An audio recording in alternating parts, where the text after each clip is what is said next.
Good evening. I would like to welcome everyone to the March 24th council meeting of the City of Mayfield Heights. May I have a roll call, please? Mr. Balestria. Present. Mr. Mano. Here. Mr. Medic. Here. Mr. Minor. Mrs. Sabetta. Here. Mrs. Snyder. Here. Ms. Tobin. Here. Please join me in the Pledge of Allegiance. I pledge allegiance to the flag of the United States of America and to the republic for which it stands, one nation under God, indivisible, with liberty and justice for all.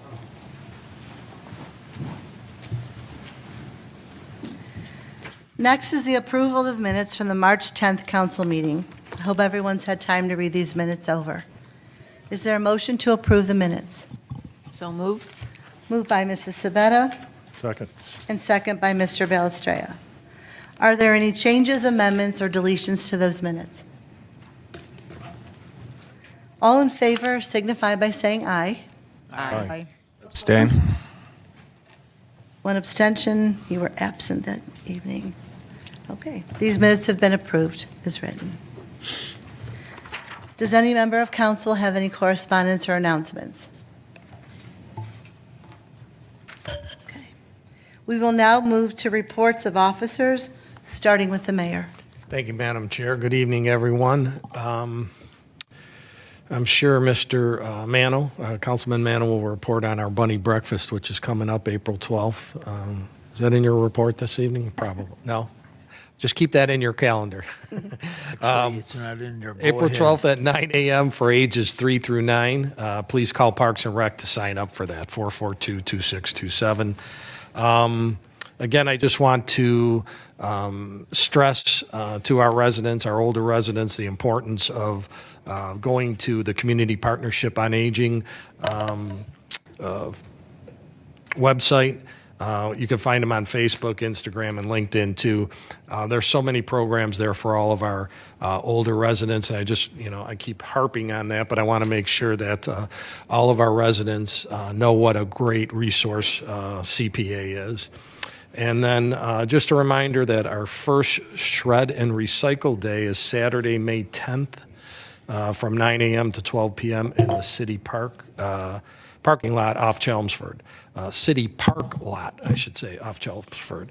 And the second day, we added another date this year. That will be September 20th, Saturday, but we'll update that as we get closer. And that concludes my report.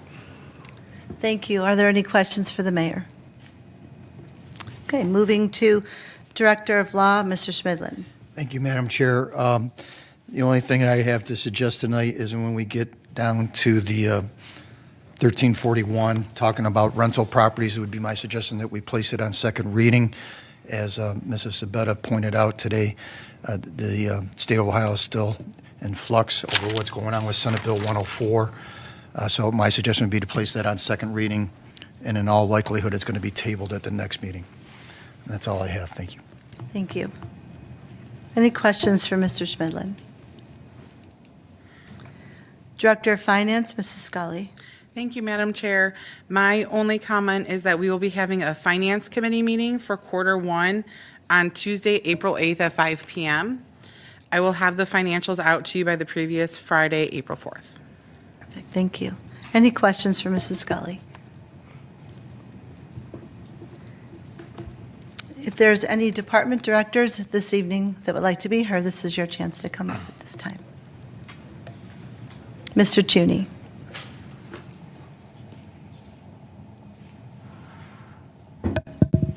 Good evening, thank you. Spring is here, and I know you're getting calls and questions from residents about last year's road program.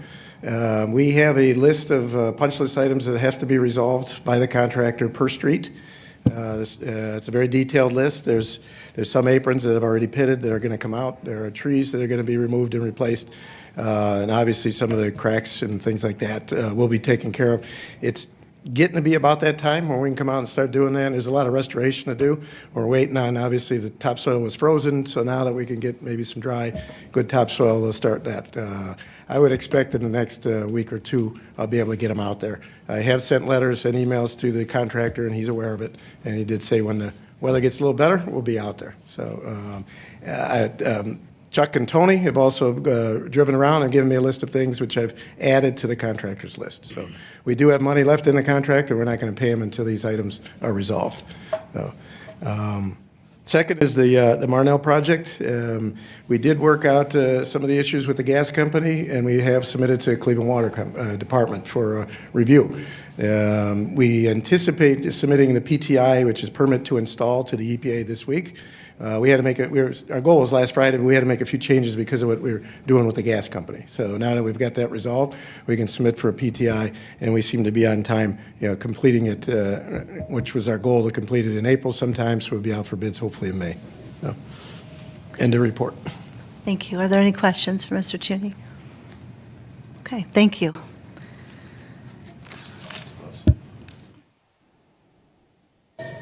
Mr. Rowan? Thank you.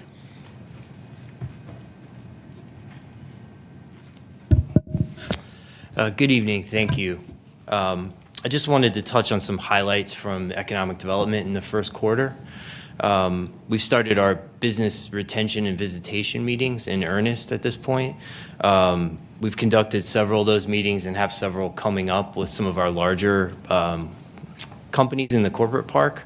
A lot of those have been done in tandem with Team NEO and Jobs Ohio from the state, from Columbus have come up, and we've had those meetings together, which is really great.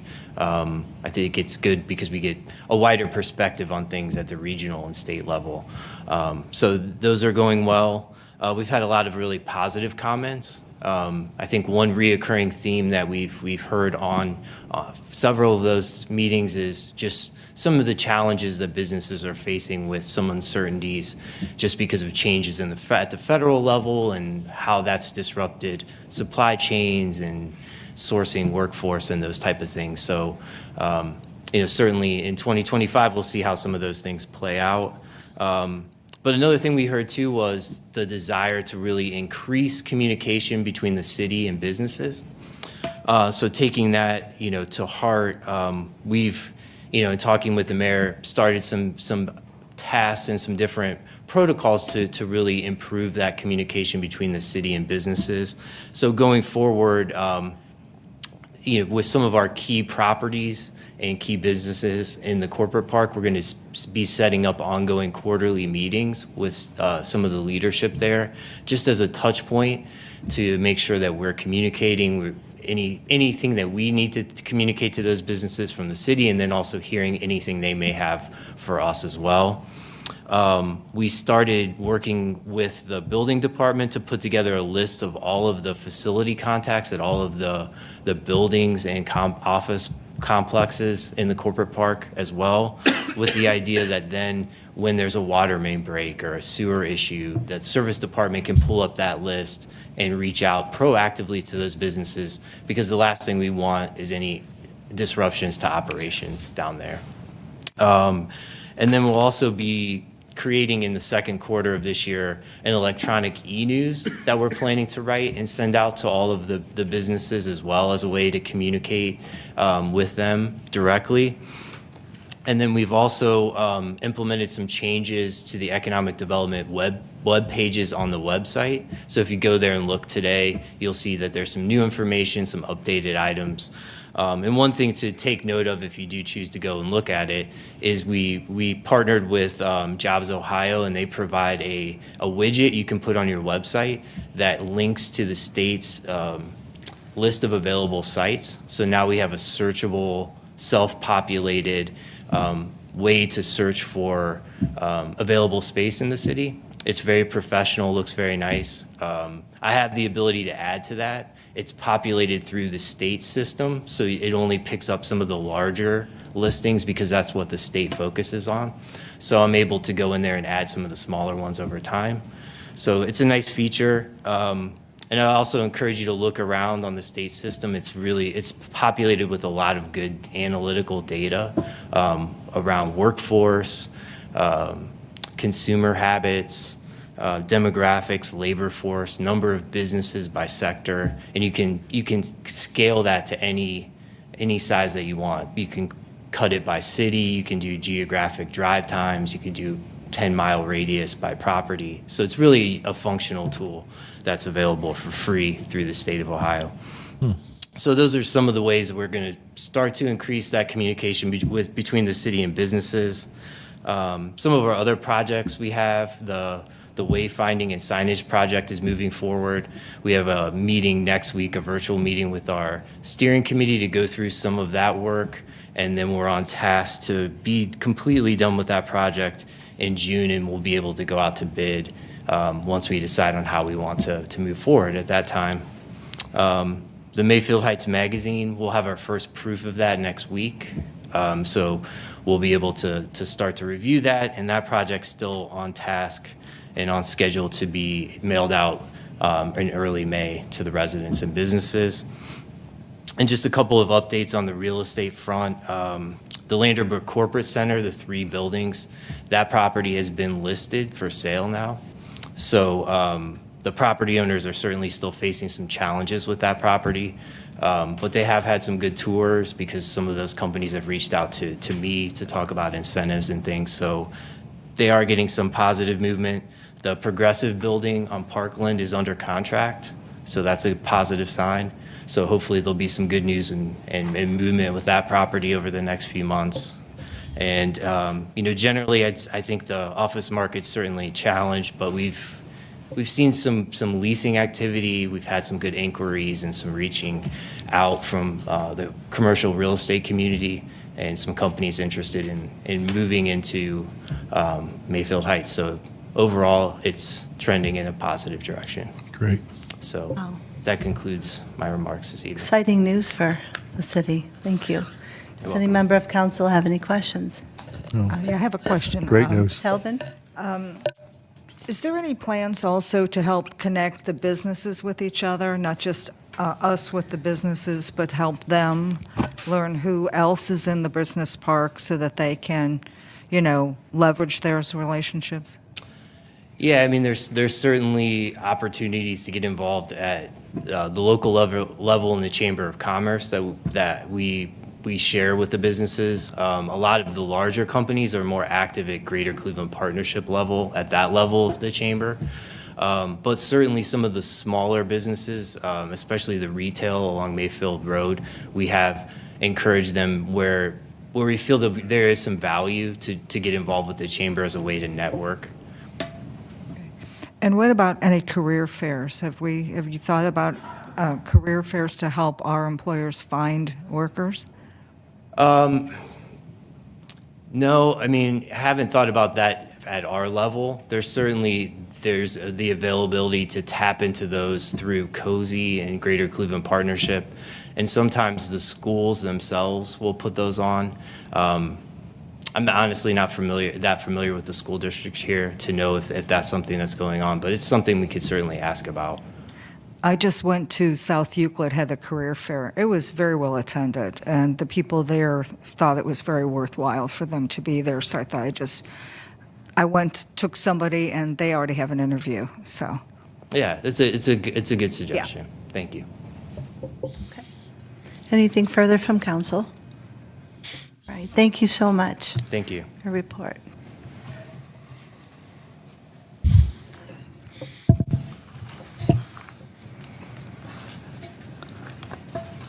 Thank you. A lot of activity tonight. I just wanted to touch on two topics tonight. Before you tonight, I presented our 2024 annual report.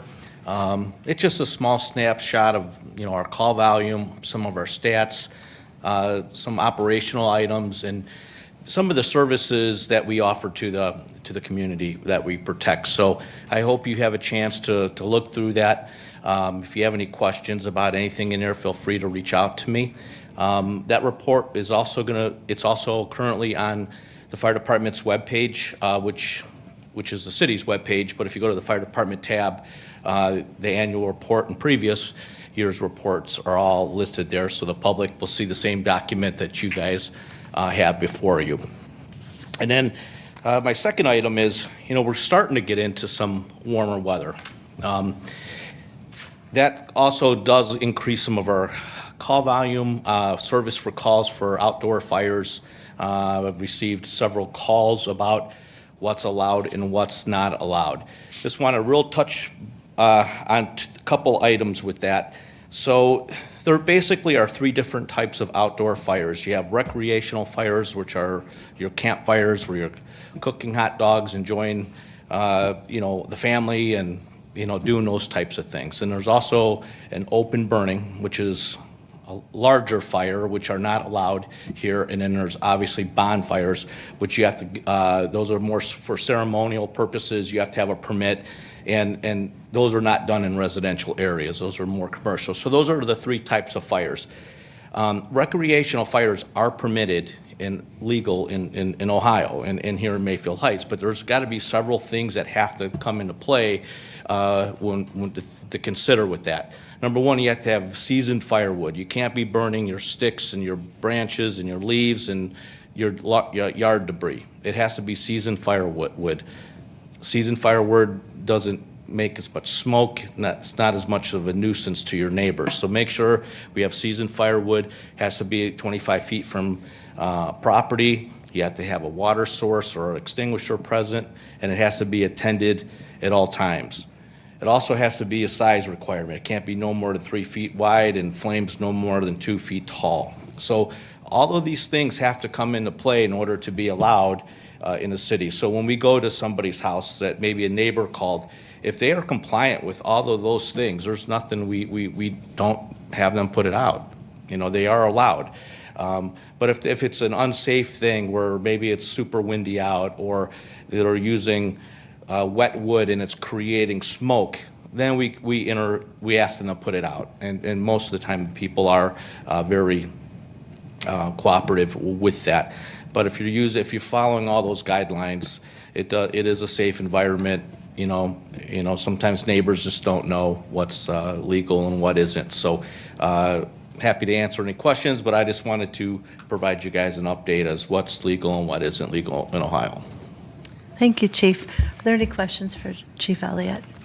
I just have one. Mr. Belstrade. Just kind of off topic, Chief, but can you give us the timeline on the ladder truck? Are we still on time for that?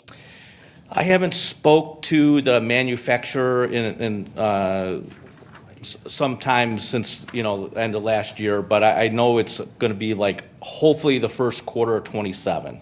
Oh, we do. Oh. But we still got some time. That was the original date? Yeah. Anything further? All right. Thank you. As usual, it's an awesome annual report they put together. Okay. Is there anybody else here this evening? Okay. We will now move to reports of committees, commissions, and boards, beginning with the Building Committee. Mr. Medic. Thank you, Madam Chair. The Building Committee did not meet, so I do not have a report. Thank you. Finance and Audit Committee, Mr. Minor. He's absent this evening, and as Ms. Scully said, there will be a finance meeting April 8th at 5 p.m. Legislative Committee, Mrs. Sabetta. Thank you, Madam President. No report. Thank you. Public Works and Service, Mr. Balestrea. Thank you, Madam Chair. Public Works did not meet officially, but I did meet with Ms. Kleins. We will be compiling info for the residents, as I previously discussed, prior to scheduling a town hall meeting. The tentative time frame I'm looking at is sometime in April.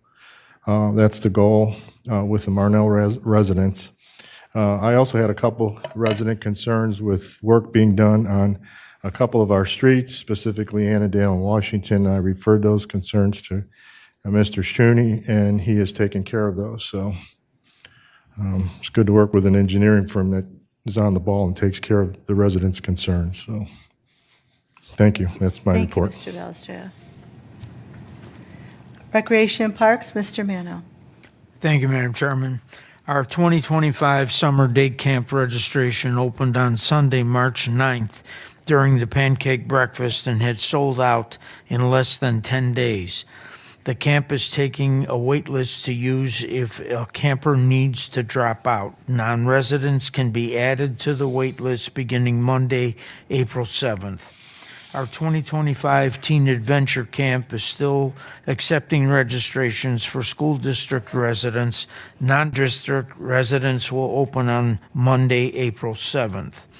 2025 swim lessons for residents is open and has open spaces currently. Non-residents can sign up beginning on Monday, April the 7th. The Bunny Breakfast is on April the 12th, and we have a Park and Rec meeting tomorrow evening at 7 p.m., and everything on the Bunny Breakfast will be finalized at that point, and I'll report on that at the next meeting. Thank you. That's my report. Thank you, Mr. Mayo. Any questions? All right. Safety and Transportation, Ms. Talbin. Thank you, Madam Chairman. I just want to announce that on April 9th from 6 to 7, there will be a neighborhood watch here in council chambers. So I encourage all residents to come. You learned a lot of information, so hope to see you there. The committee did not meet, so I don't have a report. Thank you. All right, and Board of Zoning, Mrs. Sabetta. Thank you, Madam President. The Board of Zoning did not meet due to no applicants. I have no report. Thank you. And finally, Planning Commission, Mr. Balistreo. Thank you, Madam Chair. Planning Commission did meet last Monday, March the 17th. Council was copied on the minutes, and as a result of that meeting, we have one motion on the agenda this evening for preliminary site plan for the CVS property redevelopment on Mayfield Road. And I'll entertain any questions at that time. That's my report. Thank you. We will now proceed to the public portion of this meeting. Pursuant to City Code, each person will be allotted 5 minutes to speak, with a maximum of 30 minutes allotted for the entire public portion. If you are here in connection with an agenda item, this is your opportunity to address council. If you would like to be heard this evening, please fill out a form at the public entrance, and during the public portion, I will call each person wishing to speak to the microphone. Please state your name and address and record, and please speak clearly into the microphone. It is now 7:23, and I will open up the public portion.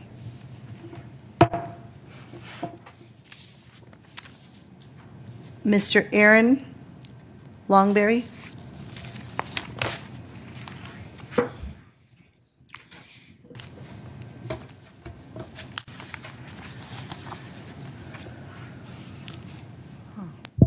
Kept the microphone simple. Keeps it easy for my first time up here. So I appreciate your time, especially Madam President. I believe we communicated via Facebook, prepping up for this to come to my first one. So if you've been on Facebook or some of our social media, there's been a lot of backlash about the recent. You just need to Sorry. state your name and address. My apologies. That's Aaron okay. Longberry, 1515 Temple Avenue, Mayfield Heights, Ohio, 44124. Thank you. A lot of the communications on there have been around the ordinance that was passed about trash cans being out and being a misdemeanor charge now. And understand that it's probably kind of a nothing kind of misdemeanor, but there's a lot of communication on there about the beautification of Mayfield and taking pride. And I think our community does a great job of taking pride in the appearance of our communities.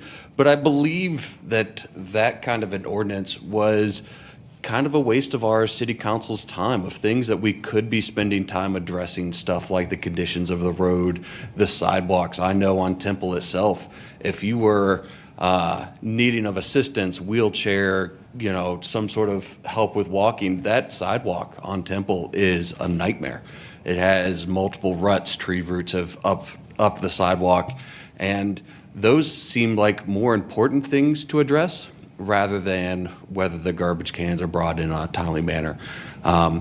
Also, the traffic, how close people park to stop signs. There's a lot of small, short roads, and people are trying to park where they can, but it becomes a safety concern when they're parked I think the law is within 100 feet of the stop signs or the intersections, which create a lot of congestion and unique situations when some of our local businesses are driving around with their trucks and trailers trying to get their equipment around. It becomes dangerous with what's going on there. And the other item I had on my item was for community recreation as we come into the warm season and then looking towards our winter of next year. Is what does that look like for our kids? I've got 4 myself, and they don't want to be cooped up in the house. They also don't want to be limited to just the Wildcat Fitness Center. We have this gorgeous fitness or community center now that seems like it's sitting empty or it's not addressing the needs of the entire community. We are excited about the aquatic center. We love that. But there just seems to be limits to what they can do within our own community, and we have to explore out to our neighboring communities to find some of the basic entertainment needs that they have. Stuff like basketball courts. When you go to the Wildcat Fitness Center during Oprah Court hours, all 3 of them are busy nonstop. And to ignore that as an outdoor court that we could use some of our space for, I feel is an oversight on our committee. We're also on Facebook, there's a lot of concerns about what's happening at some of our local businesses late Fridays or Saturday nights. And it seems like our kids, my apologies, don't have anywhere to take some of that anger and not anger and frustration, but some of that energy that they have coming, out to the evening. And what are we providing for them to do? If we could have activities during those high-risk hours where we think some of our kids are going to be out and potentially causing problems, if we could redirect some of that into community events in our community centers, I think that would be fantastic. Hopefully I did not go over my time. Thank you. Thank you. And if you come up afterwards, I have some answers for you to your questions. Okay. Mr. Scott Halloran. Good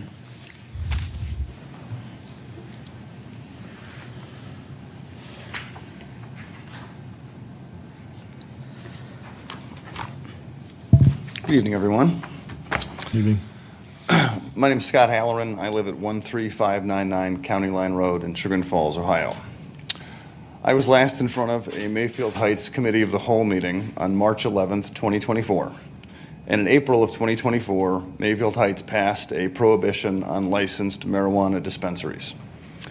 My hope was, and still is, that I can encourage council to reconsider its position on this issue and at a minimum, allow us to participate in another committee of the whole. So what is different now, you may ask? Well, a few things. Due to the state requirements to be 500 feet or more from a church, park, school, playground, or library, there are very few places that are viable for a dispensary in Mayfield Heights. I'm pleased to tell you that I have secured an ideal location in the city with a very supportive landlord. The target location meets the state of Ohio's 500-foot rule and is within a shouting distance of the police department. There are a handful of stores in Mayfield Heights that are currently openly selling marijuana products labeled as hemp, Farm Bill compliant, or THCA flower. To be clear, this is all illegal in the state of Ohio, regardless of the age of the purchaser or the consumer. 300 feet from where I'm standing right now, there's a store that is selling illegal THCA vapes, flower, and joints that are considered controlled substances in this state. This is open drug trafficking. It has nothing to do with age. Yet, even with these illegal sales, the sky has not fallen in Mayfield Heights. The good news is that the state legislature is working to eliminate these illegal products as well as tightly regulate the intoxicating hemp products such as Delta 8. Voter data shows that 66% of the voters of Mayfield Heights voted for Issue 2. Every single precinct was above the state average of 57%, and some precincts were as high as 81%.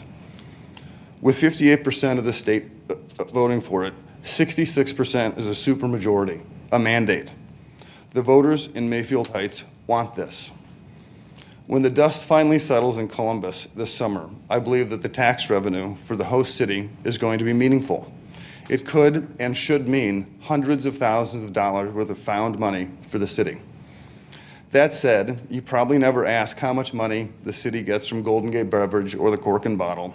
What you care about is them running a quality business and following the law. Well, we run a quality business, and the laws we follow are much stricter. I read the police blotters from nearly every city in Northeast Ohio that are full of DUIs. I see people pulling out of bars at midnight and 1 a.m. I see alcohol-infused Sunny D being sold right next to the kids' drinks. I see storefronts with neon marijuana leaves and other questionable advertising. I see gas stations that sell illegal pre-rolled marijuana joints and kid-targeting candy-flavored nicotine vapes. So I have to ask, is the idea of a locally owned, heavily regulated, state-licensed dispensary in a city that voted for it by 66% a crazy idea? I don't think so. Again, Mayfield Heights is more than just a target for me. This is as much my neighborhood as anywhere I've ever lived. I'm not a drug dealer or a profiteer. The industry is here to stay in Ohio, and we are here to give the citizens clean, tested, regulated product that they want and that they're going to get somewhere. Thank you for your time. Thank you. I have a few handouts that I can leave behind if that's okay. Yes. Mhm.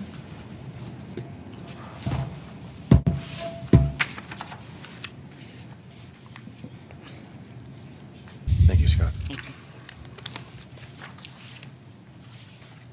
Okay. And Caitlin Frederick.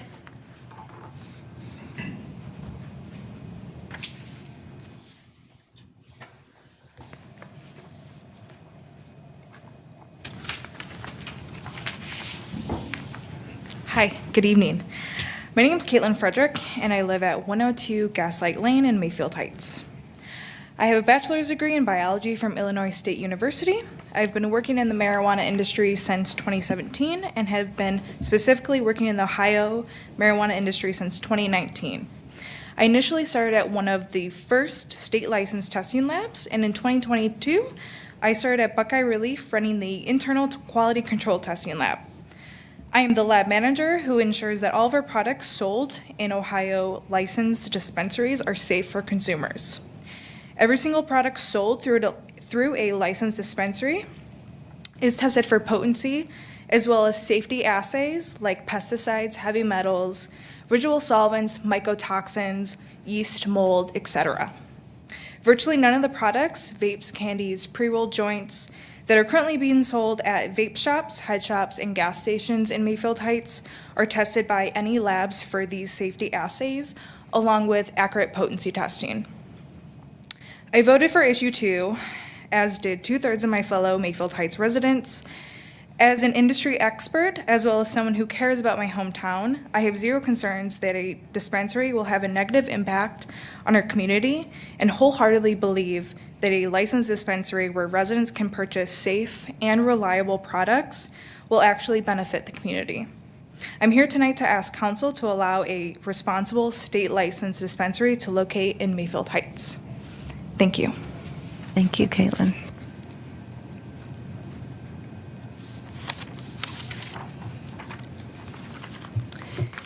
Is there anyone else here this evening that would like to be heard?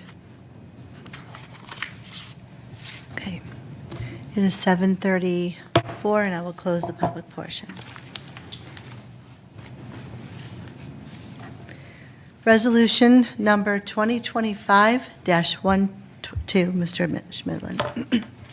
Thank you, Madam Chair. 2025-12, a resolution confirming the intention of the City of Mayfield Heights to sell property that is unneeded, obsolete, or unfit for city purposes via internet auctions and authorizing the use of certain representative websites to conduct the internet auctions and declaring an emergency.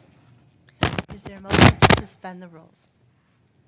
Moved. Moved by Mr. Mano and second by Mr. Medic. Roll call on the motion to suspend. Mr. Mano. Yes. Mr. Balestria. Yes. Mr. Medic. Yes. Mrs. Sabetta. Yes. Ms. Tolbin. Yes. Mrs. Snyder. Yes. Is there a motion to approve? Move. Moved by Mr. Belstraya Second. and second by Mr. Medic. I'm going refer to Mr. Schmidlin on this one. This was an ordinance that we passed last meeting, and this just needs to, So we did it a little backwards, Madam Chair. Okay. We made a motion to sell the vehicles via internet auction. The legislation in a perfect world would have been passed first. The Ohio Revised Code requires us to do an annual piece of legislation authorizing the city to do it. In retrospect, it should have been passed, this legislation should have been passed in January, but I think the timing's okay because the vehicles haven't been sold yet. Dana and I are going to remember to pass this January of every year going forward. are there any questions for Mr. Schmidlin? Ms. Talbot? Yes, I just have one. It's a process question.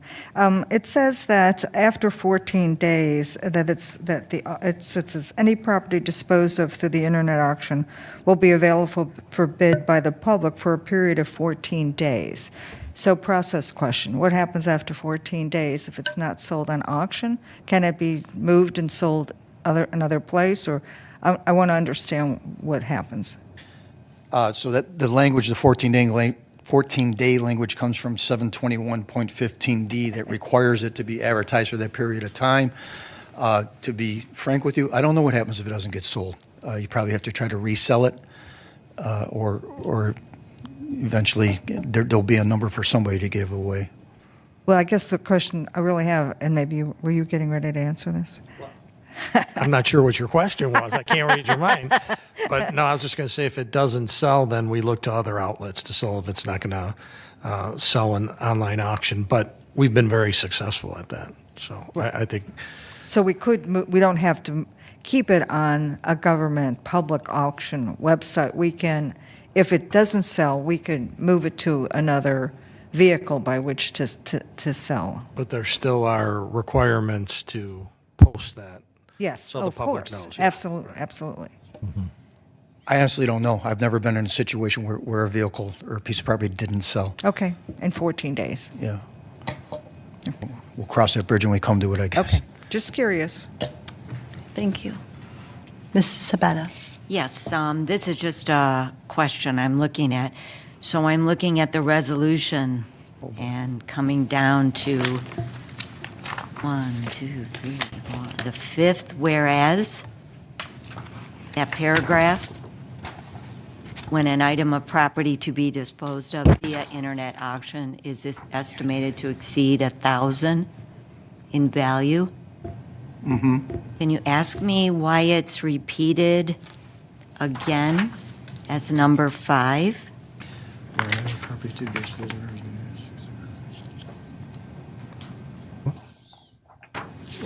I see where it says in 5. Where is it repeated? Up in whereas. Whereas it's Got the first written, page, Diane.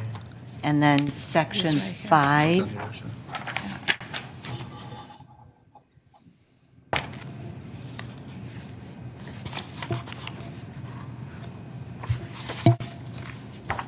So we say it in the whereas, and then we say it in section 5. It's probably overkill, Susan. Okay. Just wondered if, That's how we always write legislation. And it's- I If I blame- could- I blame the lawyers. Lawyers talk like that. They get There's paid no by the blame. word. Didn't you know that? No, but this is, if I could, I'm sorry. Go ahead. Madam Chair. ahead. This is the format that we've always used. It states, in the whereas, like your intentions, and then in the sections is, now therefore be it resolved, these are the actions we're going to take. So Okay. that's how they've always been formatted. okay, apparently I never noticed before. Okay.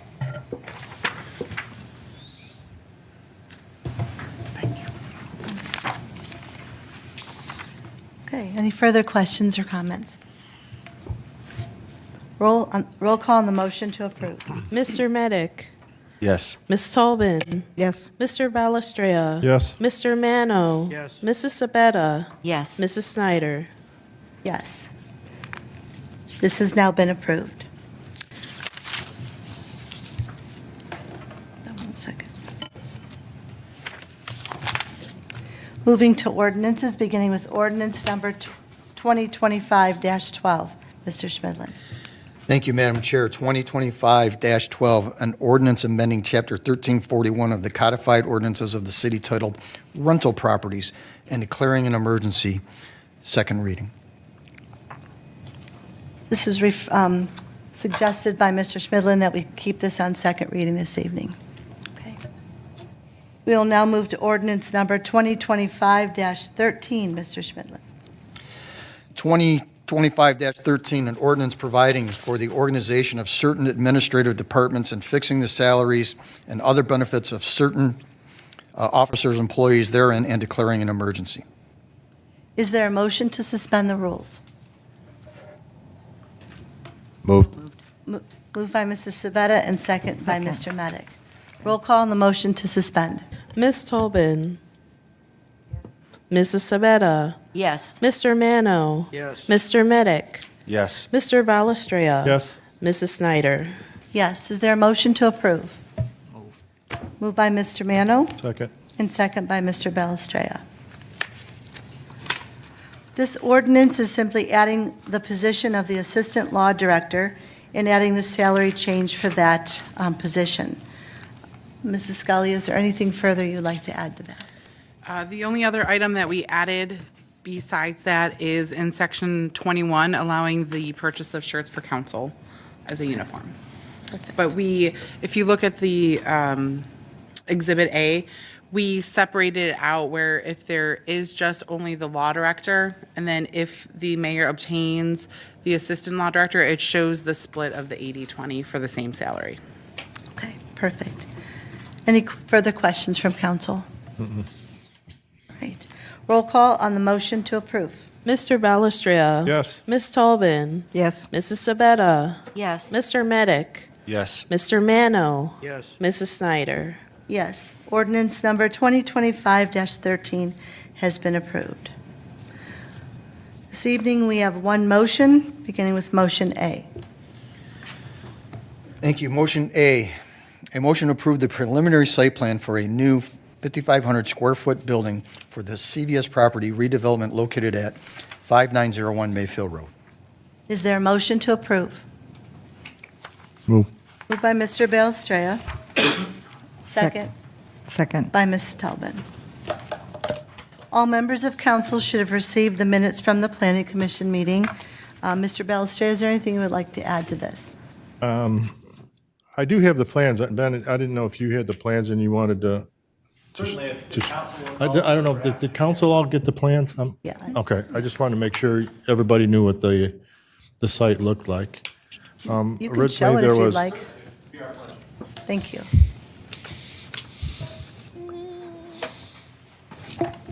Good evening, Madam President. For the record, Ben Chinaki on behalf of the applicants, the Landis Group, 1301 East 9th Street, Cleveland, Ohio, 44114.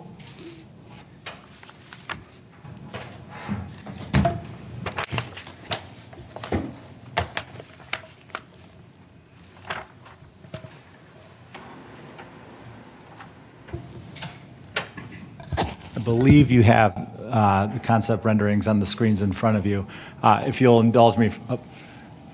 Oh, we're going to go on the big screen. Very nice. While we're doing that, if I can give you guys a brief overview. You might recall it was about a year ago in April of 2024, the last time you had the pleasure of seeing me and the team here on behalf of this project. 2 years ago, we got notice as the property owner at 5901 Mayfield Road that CVS intended to vacate the main building on the site. And so as a prudent property owner and developer, we started researching how we could go about using our land, and we started going through the planning process to address that. Part of that process was working with the council, the neighboring property owners, and our team of architects and engineers to ensure that we had a plan that was suitable and something that you would all find palatable. Went through several revisions and adjustments and things of that nature, and it took us a good chunk of time to get to where you needed to go. And we received all the final approvals in April of 2024.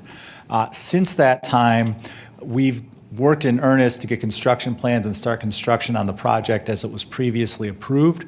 Unfortunately, the city and the Landis Group, the property owners, were named as defendants in a lawsuit by the neighbor to the south, Mayfield Ridge. The consequence of that is we ended up having to reassess both the project and redevelop the plan in a way that would be more advantageous both to us and to address some of the concerns that the city had as well. So what we did was we had to mitigate our damages and think of a way to address how better to improve this site so it was more consistent with your commercial corridor design manual. One of the main things we did is, and you'll recall, there were actually two approvals we had. We received an approval for the CVS building and a separate approval for what was going to be a 1,500 square foot Popeyes quick service restaurant with a drive-through. We've made no changes to the CVS portion of the project. We did have some site plans that indicated that there were 3 or 4 tenants on the property. That's an error that we're going to clean up. You approved 3. Our rendering showed 3. It's just one of our design plans showed 4. Just an oversight from the engineering team. We've been doing this so long that there's a lot of people who had to touch this at one point or another. So we have the new portion that we're asking you to consider and approve is a 5,000 square foot building close to Mayfield Road, and the details are going to be explained by our architect, Mr. Tommy Chesness. Before I turn it over to Mr. Chesness, is there any questions that you'd ask for me before we get into the details? I do. Mr. Balistrea. Ben, one more question. I think I didn't ask you at the planning. I mean, when it was the Popeye proposal, it was a smaller footprint. Yes, sir. This is a larger footprint, and this is okay with the neighbor because there was visibility issues originally. Now it seems like there's no visibility issues with this building? We have not addressed this with the neighbor, sir. We're by right permitted to build it, and so we're going to, assuming you approve it. And, Mr. Chesness? Hi, my name is Tommy Chesness. I am the architect with the firm Onyx Creative. The address is 25001 Emery Road, Suite 400, Cleveland, Ohio 44128. So I'll just quickly walk you through the building design. We're discussing the building here on the right-hand side of the screen. It is now a larger building. It's going to be a retail building. Speculative right now, there's no tenants. So we are showing one tenant currently with tenant signs shown for one, but it could be demised into multiple tenants as leasing requires. It is an all brick building with cast stone around the windows. And we did modify the color palette of the CVS building to match this new building. So now it's a more cohesive development. They both speak the same language. We also designed it to feel like one retail campus with crosswalks and connection through the site so that it reads as one retail experience. This is a view looking from the parking lot up toward Mayfield Road. This would be the entry side of the building, so the front is the back, but the back, which faces Mayfield, was designed to still be attractive and have lots of glazing on it. Another view from the parking lot. This is a view from under the patio at the CVS building looking across the drive aisle. And then this is a view from this new retail building looking back at the CVS building. A view from Mayfield Road. And then just another view looking at the CVS building.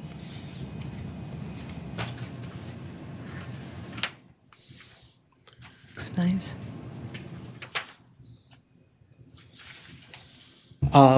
But yeah, in general, we like the way the design is going. The site plan got simpler. We're happy with it and hope you guys are too. Okay. Does any member of council have questions? I do. Ms. Talbot. Ms. Talbot.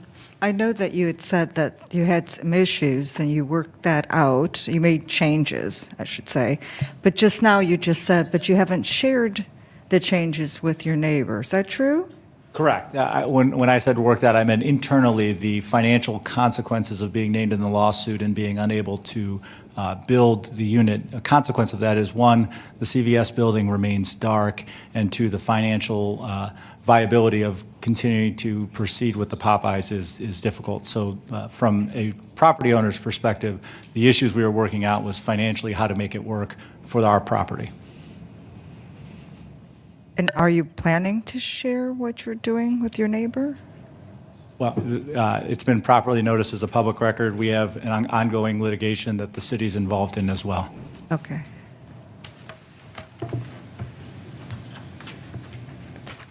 Are there any further Mr. Bellistrea? Sorry, the law director raised the question of the landscape easement we spoke of. Was that the driveway that you're speaking of, or the parking lot in the back? Or where's the landscape easement that you referred to? I'm not sure. Did you refer to a landscape easement? No, sir. There's an easement that governs and requires our property. It's a shared parking easement, so we have Parking, right. shared access between the back two lot. properties. And so those back two stall or corridors, so to speak, those are the subject of an easement that the parties share. And then we reciprocally have Drive. access, and we share parking behind the Mayfield Ridge site as well. So both sides have reciprocal parking obligations, but our piece, though, that's going to be the newly paved portion, we need to preserve those spots. Okay. But for the purposes of landscape calculation, every parcel is supposed to be calculated individually, as opposed to as an aggregate when across two ownership groups. Okay. I remember last time you had said that you would take care of all the parking, the concrete and everything. Our brand intention new, is to all the way up repave, yes. Okay. On our property, we're going to make it beautifully paved.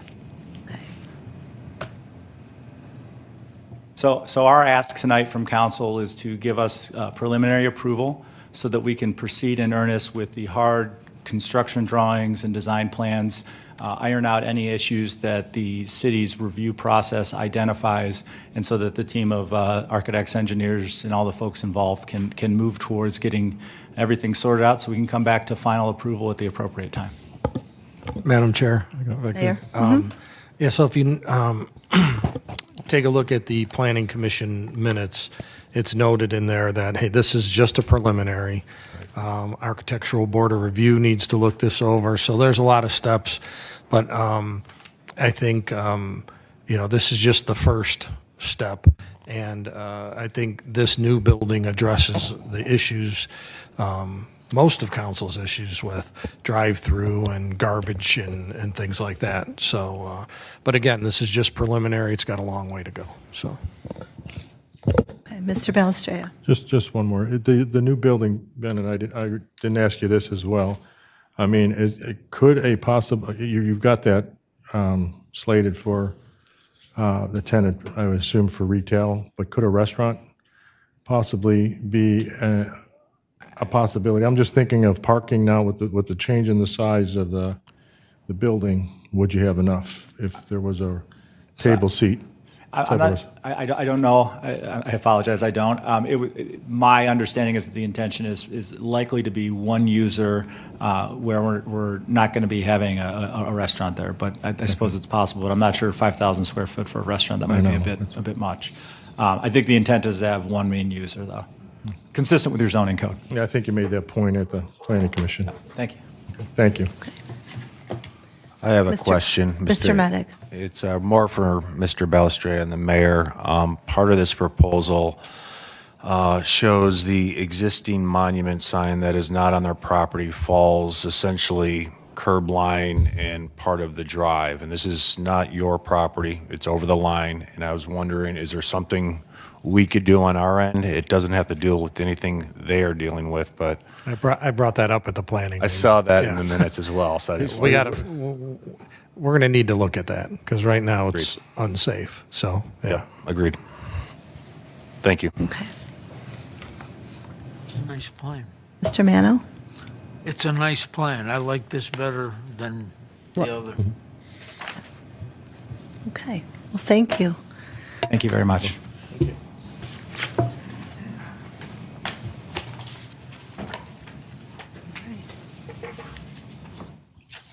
Roll call on the motion to approve. Mr. Medic, Yes. Mr. Mano, Yes. Mr. Balestrea, Yes. Mrs. Sabetta, Yes? Ms. Tolbin, Yes. Mrs. Snyder.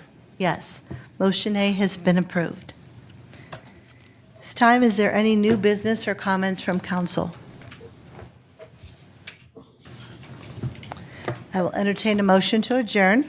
So moved. Moved by Mrs. Sabetta, and Second. second by Mr. Medic. All in favor signify by saying aye. Aye. Aye. Opposed? Thank you, everyone. We are now adjourned.